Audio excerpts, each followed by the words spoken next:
we are into round 2. It is Brockie-sama versus LiamD92. This is Brockie-sama's first time in one of our events. He is a national champion of Cardfight. He won the team league. LiamD we've seen a few times before. He's quite a good player, quite a strong player. So Brockie-sama opting to use Granblue this time. Very interesting choice. And LiamD going with the Kagero. So presumably we will see the Dragonic Overlord at the end, judging by the sleeves that LiamD is using. I think we've seen him use the Dragonic Overlord at the end in previous tournaments as well. Very interesting event. Fire versus water. This is the new tournament mode where the viewers can't see the players' cards in hand, so that's what's going on here. Okay, so Brockie is called the Evil Shade, which generally you want that to boost the Vanguard, so maybe it doesn't have the best opening hand. It's a 6k grade 1. When it boosts the opponent's Vanguard, or when it boosts your Vanguard, sorry, not the opponent's Vanguard, you mill the top 2 cards of your deck and it gets plus 4k. So it's a plus 10 only when it's boosting the Vanguard. Liam going for the 10k vanilla. Wonder if he'll be using the Conroe effect. Well, that's very interesting. Okay. So he's aware that Granblue has no way of retiring the back row. I don't think there's anything in Granblue that retires actually. And he was just trying to deal the additional damage there, go for the aggro, have the 6k hit the opponent's 6k Vanguard, and then the 15k Vanguard, and if he'd gotten a trigger or if Brockie-sama hadn't gotten a trigger, then that would have been 2 damage that turn. So Brockie-sama going into the Rune Shade, and he's now using the effect of his starting Vanguard, which lets him look at the top 10 cards of his deck and send 1 card to the drop zone. He's chosen the Night Mist. And he's using Chappie the Ghosty, which allows him to choose any card in his deck and send it to the drop zone. So he's sent another Night Mist. So I'm sure we'll see the effect of Night Mist soon. Maybe this turn.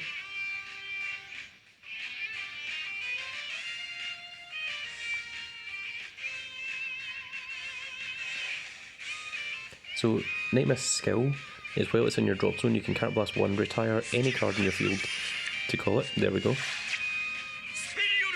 And if there's another copy of it in the drop zone, during your turn it gets plus 3000 attack. So it's an 11k grade 2 on your turn, but an 8k grade 2 on the opponent's turn. But the fact that you can just keep doing it every single turn is one of Granblue's strongest points, that it just always has access to the grade 2s. Oh, so he's using 2 of the Evil Shade, so that's very interesting. And Rune Shade, when it attacks, mills the top 2 cards of your deck, and it gets plus 2000 as well. So this is going to be a 21k column, and also mills 4.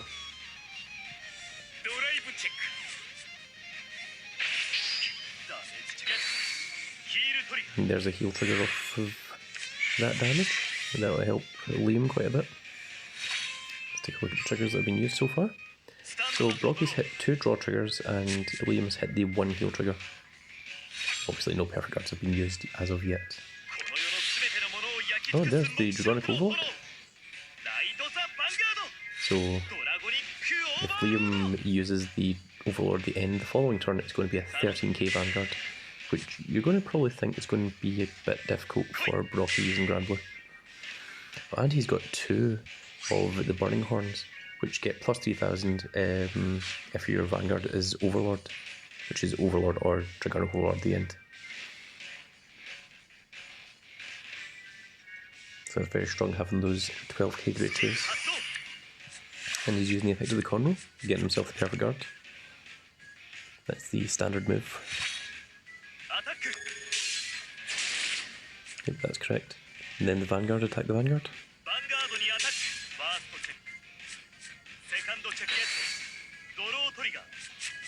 And that end will make that into a nice big column.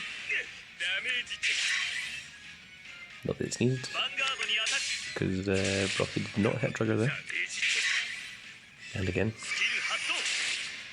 And Liam using the effect of the Heat Nail to retire the grade 1, which means that shuffles into the deck.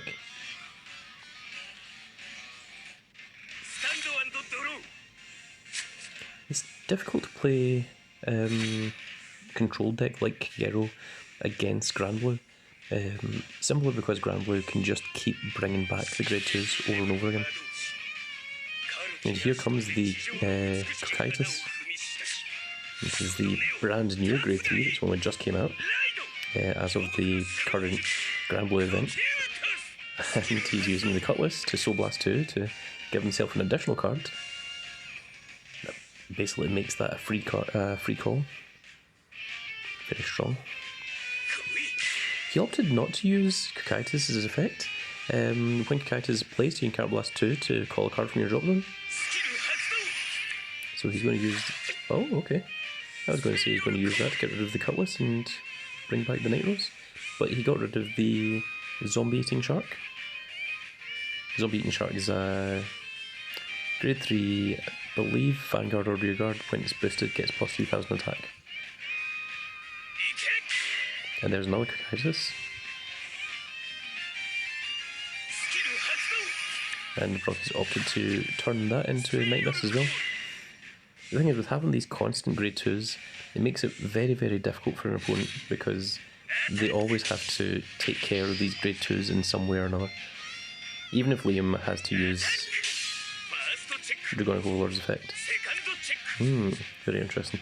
So, Brockie-sama obviously doesn't use crits in his deck, and the 10k wasn't going to hit over that Dragonic Overlord unless he hit trigger, so it just makes more sense to allow the other column, the other rearguard column, to attack the Vanguard, and for him to just take care of the rearguards.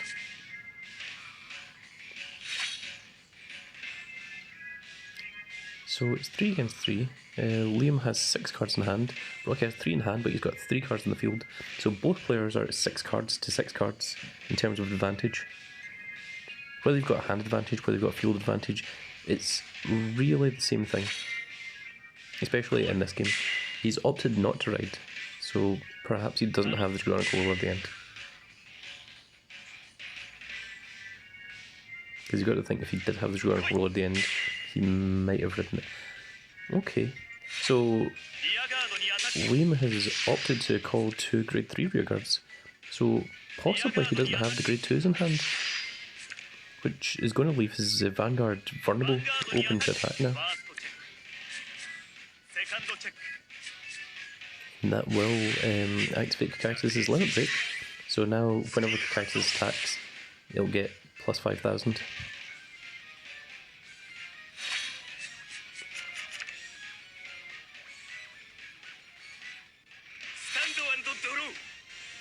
So Brockie-sama only has the 1 face-up Counterblast. We'll need to see what he's planning to do this turn.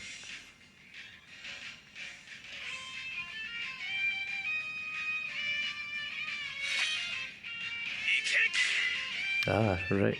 The Thanatos is very, very strong.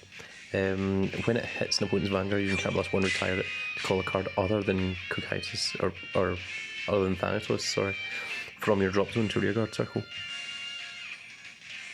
Now he's called the grade 2 Cocytus, part of the right chain, the Skeleton Demon World Knight. It doesn't do anything on rearguard circle, so it's quite unfortunate that that doesn't hit over 10k or 11k. So Brockie-sama will have to be in a position where he's thinking, do I want to use my Counterblast on Thanatos, or do I want to use my Counterblast on turning this into the Night Mist so that it's 11k, so that it will at least hit. And that's what he's opted for. So he's still keeping the 2 cards in the hand. You've got to wonder if those are perfect guards.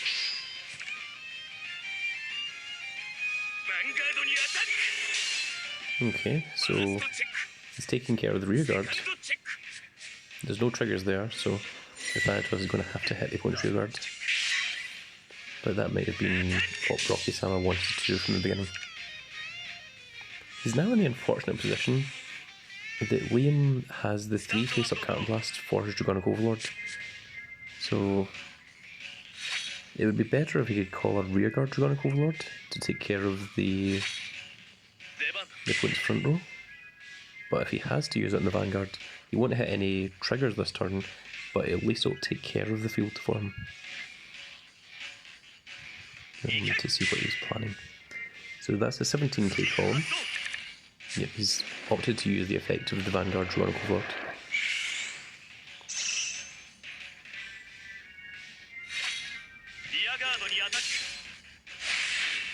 This could be bad for Brockie Salmon, depending what he's got in hand. You've got to feel that he'll be wanting to hit trigger just to make sure that one of those columns doesn't hit.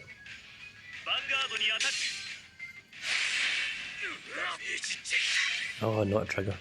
That means that 17k column does hit, and he did have a perfect guard in hand, but it leaves him with only 1 card in hand, so he's going to have to try and finish it this turn, you'd think, if he's got any chance to try and win.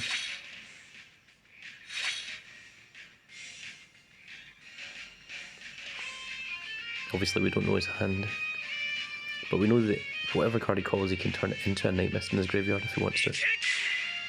He's called the perfect guard. That you have to feel is a bit of a desperate situation. So he's got an 11k and a 15k. Well, he didn't call the last card in hand, so you've got to wonder if that's a perfect guard. That draw trigger will help. That puts the Night Mist to 16. And this Night Mist is able to hit, so if Liam doesn't have a perfect guard in hand, he'll have to be relying on a heal trigger. Got to be thinking that Brockie probably has to try and go for game at this point. No, he's opted to go for the rearguard. Very interesting. That might come back to bite him, because he's only on 5 damage. Well, he's on 5 damage and he only got 2 cards in the hand. So even if both of those are perfect guards in hand, if Liam can make 3 columns that can hit over 10k, then he should be able to get at least 1 damage in. He's not.